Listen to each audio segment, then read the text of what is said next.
Okay. Done.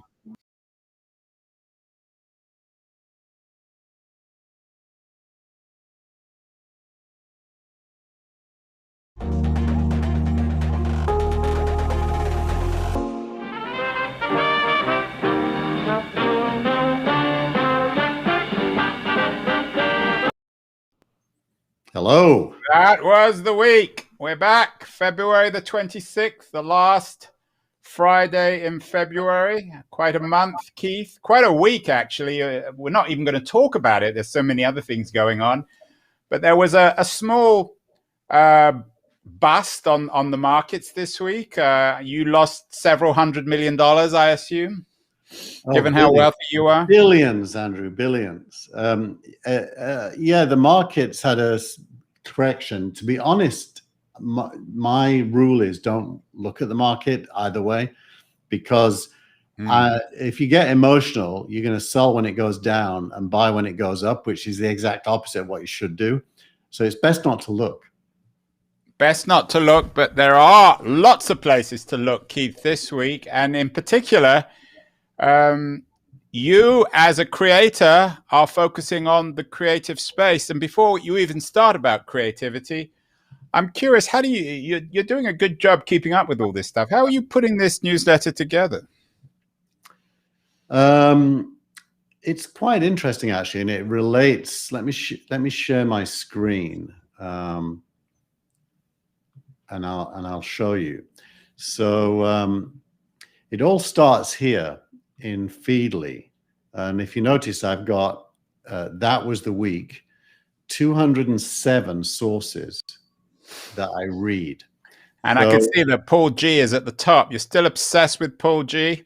Well, if I click on it, there's only one thing unread right now, which is to do with the financing, which I'm not interested in. So I ignore it. But if I was interested in it, I'd click this star and I add it to what's called a team board called That Was the Week. So I'll do it just for the sake of doing it. When I do that, it gets tweeted. So if we go to Twitter,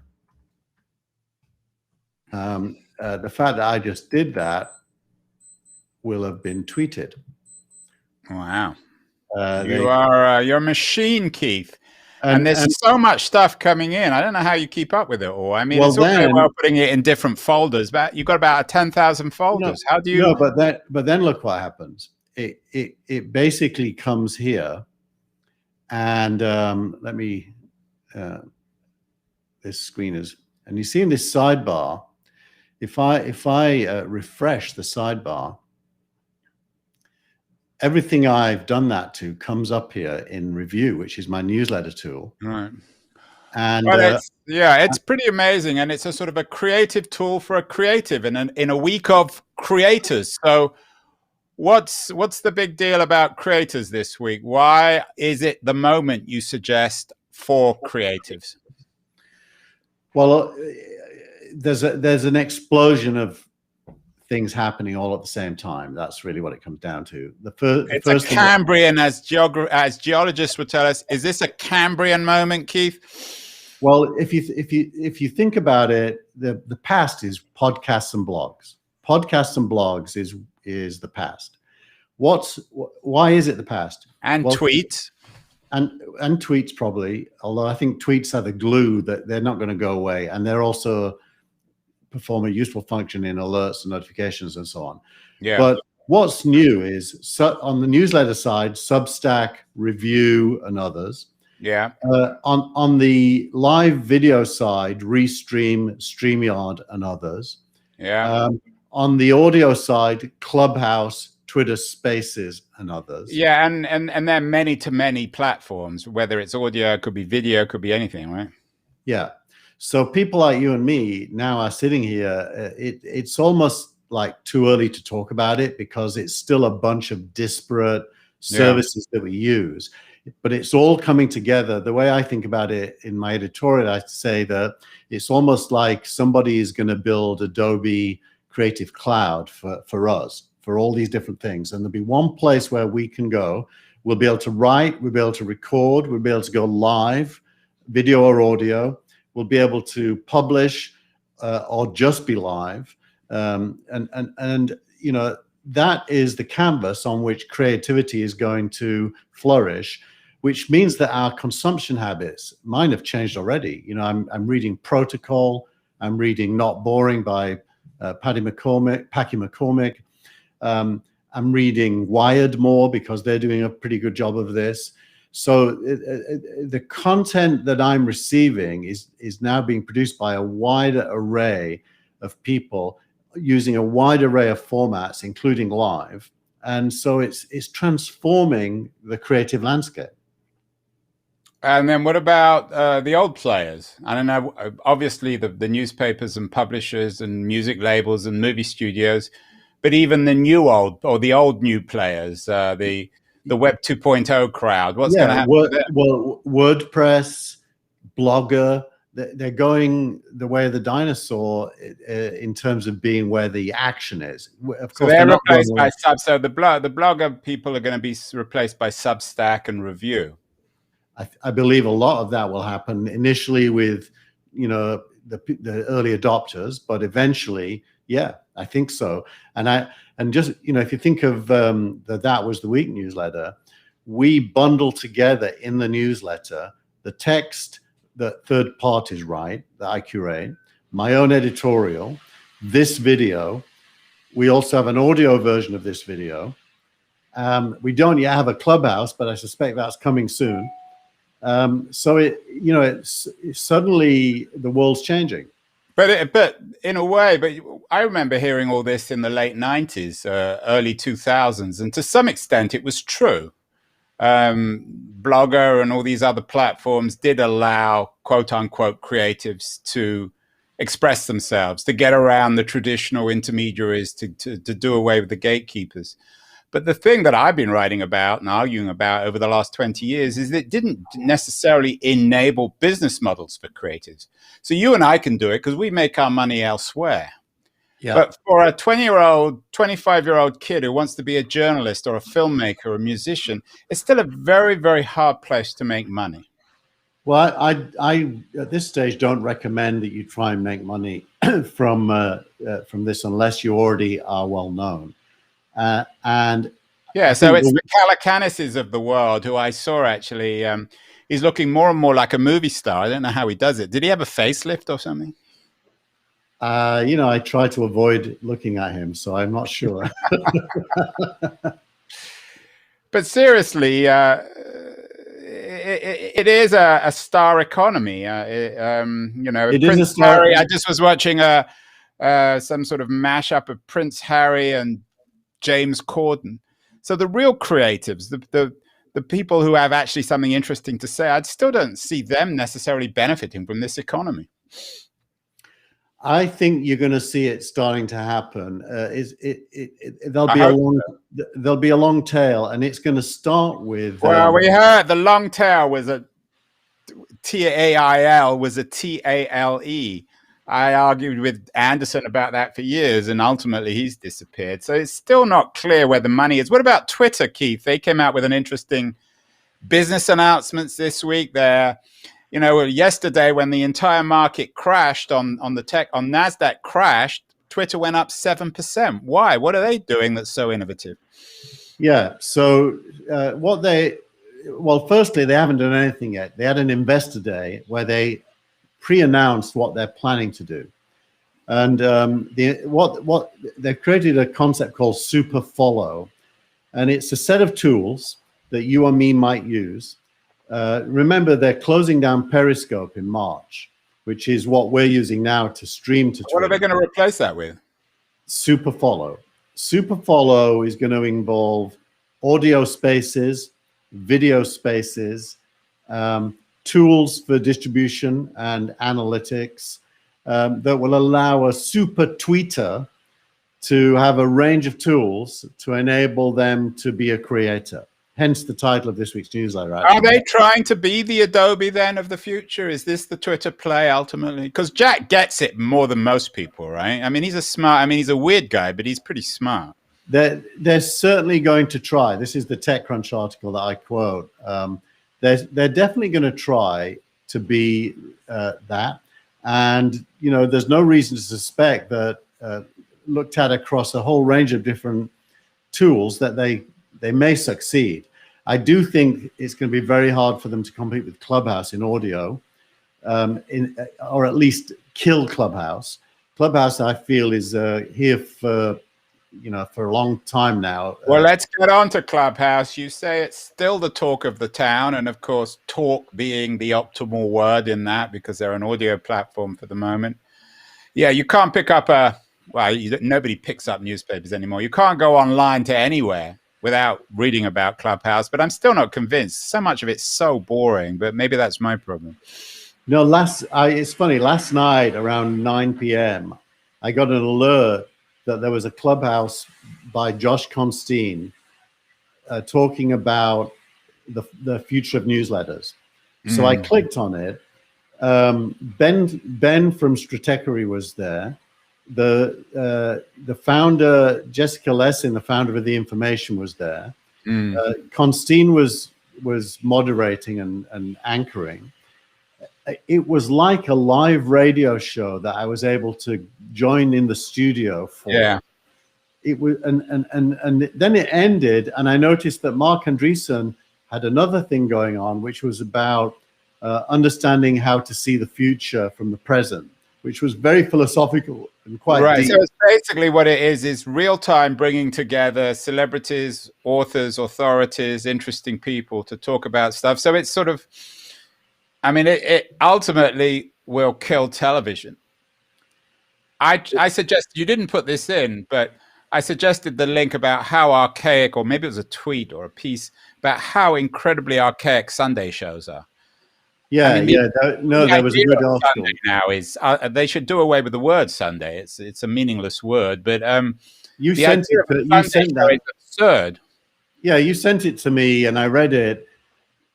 Funnily enough, me and my wife on a Sunday morning at 8, we watch Meet the Press, usually half an hour late, so we can skip through the ads. You said Janae prefers now Jason Calacanis. Maybe that's why you don't watch him anymore. You're envious. I was going to say Meet the Press. Actually, last week's was pretty decent, but it's been terrible for a year. I mean, it's terrible. I mean, it's already bad enough in the first place, but it's sort of terribly terrible. Yeah, and it reflects also the political stasis of, two camps go to war, two tribes no one go knows to war. now what to do without. It's like all the energy's out the room, for better or worse, without Trump. So you really think Clubhouse, you're more and more convinced it's for real, in a structural sense, rather than just a play to make money? It's for real. The ecosystem around it, which is one of the articles that I talk about, is growing. So there's one company. Let's just go down there.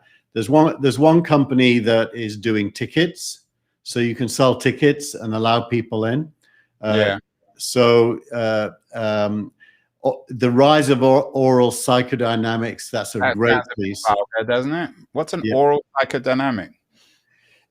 She makes the point, it's very well written, that verbal interaction is more lasting in your memory than written.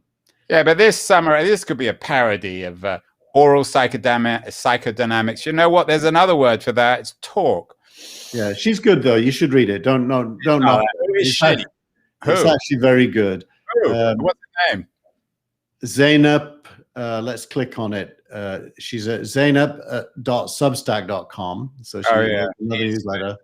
And she is academic though. Yeah, she's famous. But oral psychodynamics. Just use the word talk, Zainab. But anyway, it's going global. So the China thing, my friend Chris Schroeder made a big deal of that.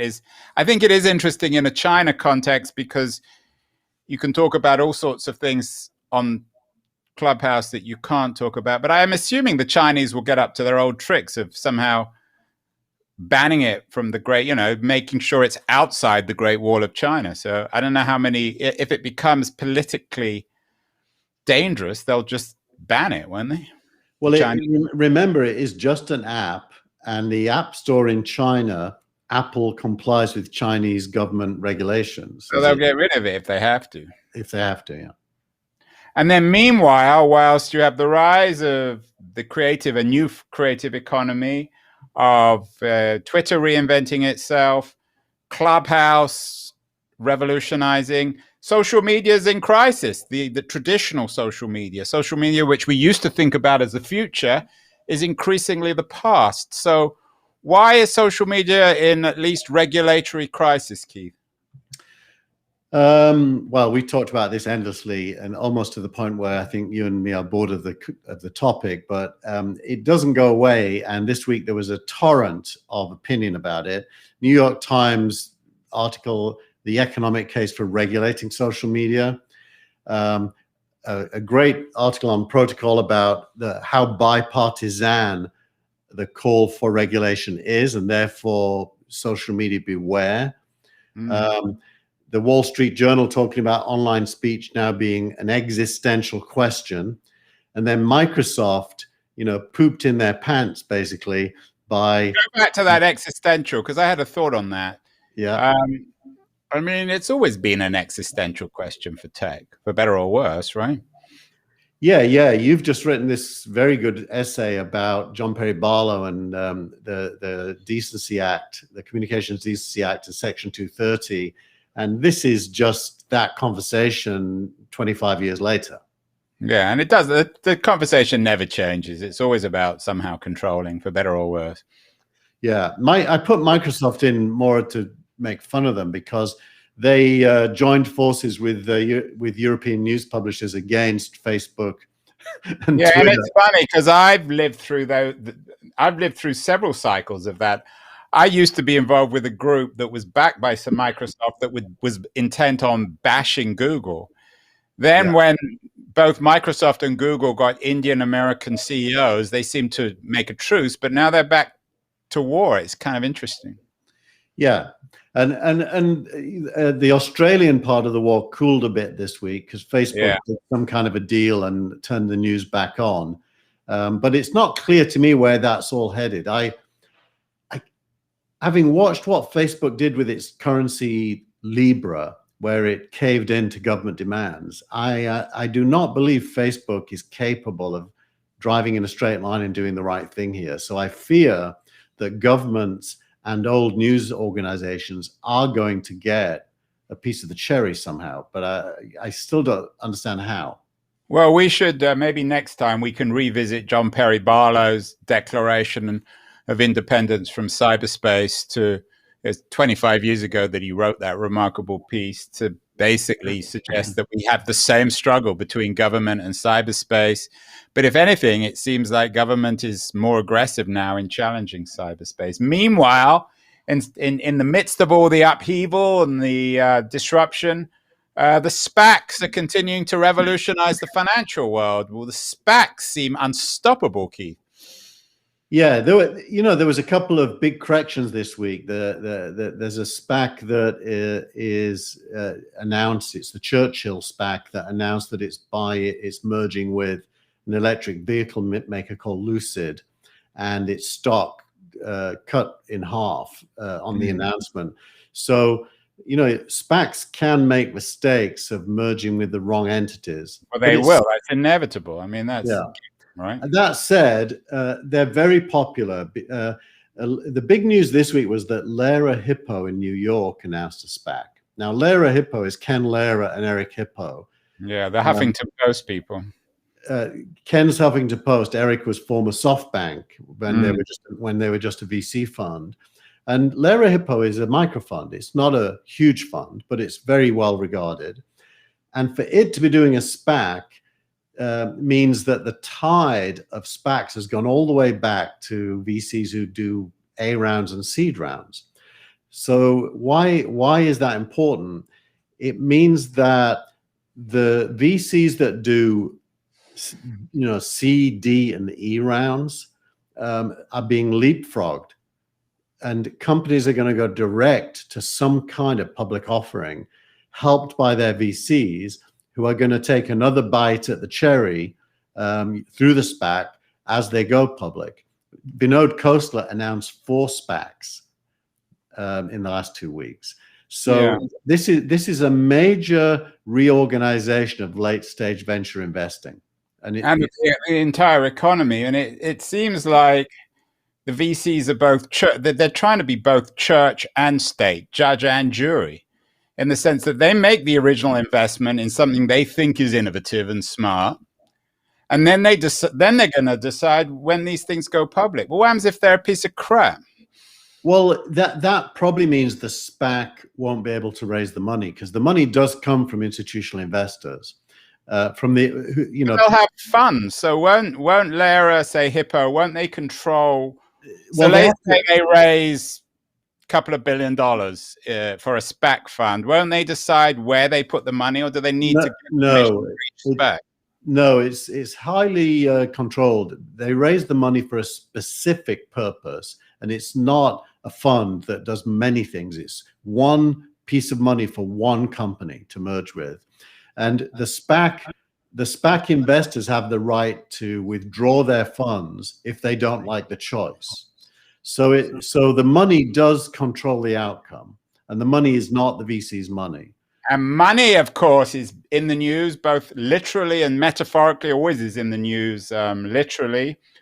Quick note about Coinbase, Keith, because they seem to be the latest crypto darling. They're the first real crypto company to go public. Yeah, here's a story about Union Square Ventures. Fred Wilson, a good friend of That Was the Week. He doesn't like me, but I'm good friends with his partner. Yeah, Albert. Albert did a great thing at DLD this week on universal basic income. Anyway, Coinbase filed their S1, which is the document you have to file with the SEC before you go public, and it disclosed that Union Square Ventures has been selling shares fairly aggressively over the last couple of years. And it was presented by TechCrunch as a kind of a disclosure, but actually it's normal behavior for early stage VCs to sell a little bit at a time when they get the opportunity. I do it with my investments. I remember when Alibaba invested in Quixie at 200 million, we sold half of our position to Alibaba.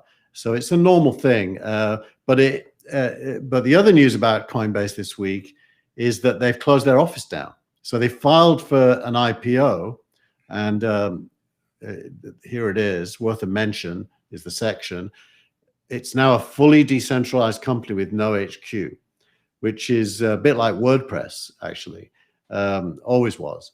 So yeah, they're in the news twice this week for sign of the times decisions, going public and closing down their office. So where are they going to meet? In cyberspace, of course. John Perry Barlow could have told you that. Yeah, you wait. And their office is guaranteed. That's one thing I will predict, that inevitably you're going to have more and more articles later this year. People saying, "Oh, we forgot we forgot how much better face-to-face meetings are. We forgot that you can actually look people in the eye. We forgot that you can take them out for lunch after, and that's really good. And then we're all going to buy back our places in San Francisco and New York that we left." I mean, that's inevitable. But I think SPACs are fascinating on lots of levels, and they kind of also, they're really interesting in the context of the subreddit groups and all the other stuff. What's happening on that front, on Robinhood and subreddits? Is that story still brewing, or has it gone away? It's gone away largely, although the Robinhood CEO did have to be interviewed by Congress this week and explain what happened.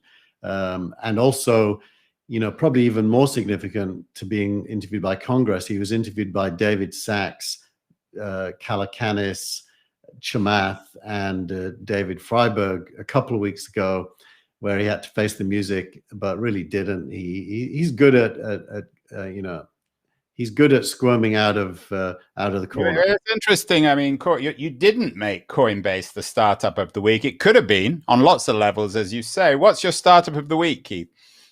Well, not Fry's, because Fry's closed down. Fry's is our ex-startup of the week. Malik is the last man standing who even went to Fry's. I don't know about that. I have the Palo Alto one is a walk away from You're the that. last. You and Ohm, two old white guys. I guess Ohm's not so white. Ohm is not white. Come on. Well, he's Ohm. white inside. He's black out. Oh, ooh, Andrew. I think you may have to withdraw that accusation. No, that was a compliment. Oh, that's even worse. You're digging a deeper hole here. Startup of the week is Cord Cutting, which is not really a startup. At a company.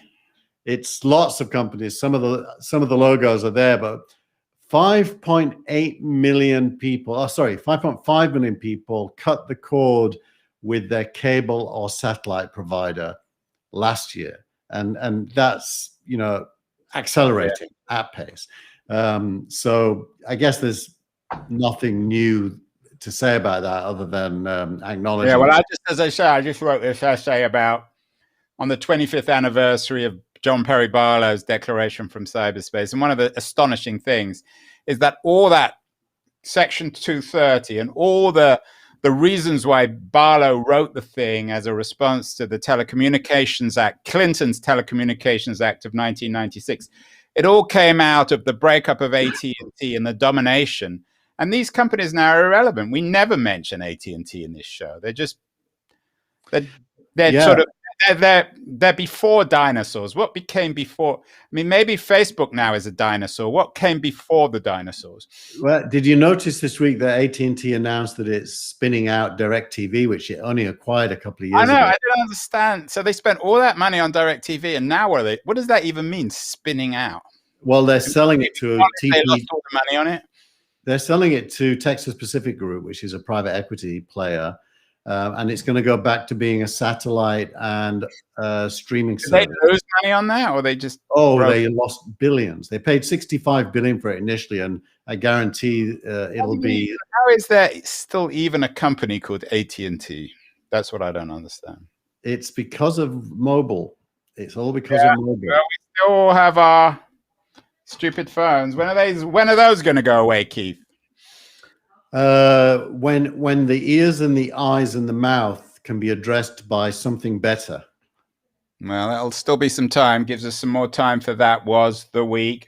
Finally, tweet of the week. You've got a very positive, cheerful tweet, which I think should cheer all of us up. Yeah, this is Dahlia Awad, who lives in Gaza, announcing to the world via a Paul Graham tweet of a Medium post that she has been offered internships by both Google and Facebook. And she's a computer science student. I hope she's being paid and it's not a free internship. No, she'll be being paid. She'll be being paid. This is her story that she published on Medium, which is linked to in the newsletter. And it's is this just froth, Keith? Is this Silicon Valley wanting to feel good about itself, making the world a better place, or is it for real? Well, she wrote this on her own, so it's definitely for real. Paul Graham chose to retweet it, which is a sign that he has a very good taste, I would say. Well, that he's hopeful about the future. But, Gaza is not exactly full of people who are working for Google and Facebook. Is it meaningful? She makes the point that there's a program called Manara in Gaza, and that she has lots of, it's the 5th cohort of software engineers, and they're all looking for internships, and she links to them. And I wouldn't be surprised if quite a few Silicon Valley companies don't go there and take her up on it. Well, it is. It's about 63 degrees in Berkeley, California. It's early afternoon, so spring is almost here. I'm willing to be cheerful, and that's why I'm wearing my yellow jacket.